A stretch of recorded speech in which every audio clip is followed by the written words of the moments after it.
इंसाफ के चेयरमैन इमरान खान बल्दियाती इंतखाबात की मुहिम के सिलसिले में अंदरूने सिंध के दौरे पर हैं। मातली में जलसा आम से खिताब किया है उन्होंने, और खिताब करते हुए उनका ये कहना था, एक बार फिर पीपल्स पार्टी की क़यादत को इमरान खान की जानिब से शदीद तनकीद का निशाना बनाया गया है। और कप्तान ने बिलावल से मुखातिब होते हुए कहा है कि बिलावल बेटा, वालिदा और नाना की तस्वीरें लगाकर आप लीडर नहीं बन सकते।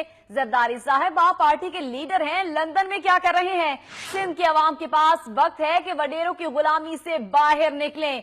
इमरान खान ने खिताब किया है एक जलसे से, और उनका मजीद क्या कहना था? बिलावल भुट्टो को उन्होंने कहा है कि बिलावल बेटा, वालिदा और नाना की तस्वीरें लगाकर लीडर नहीं बना जा सकता। कप्तान ने मातली में जलसे से खिताब किया है।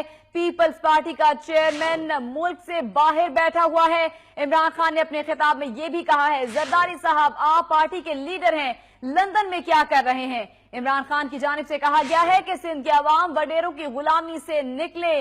सिंध के वडेरों ने दुबई में महल बना लिए हैं। बल्दियाती नुमाइंदों ने फैसला करना है कि शेर बनना है या गीदड़। इमरान खान ने कहा है कि पीपी और नून लीग ने एक दूसरे को बचाने के लिए कोशिशें शुरू कर दी हैं।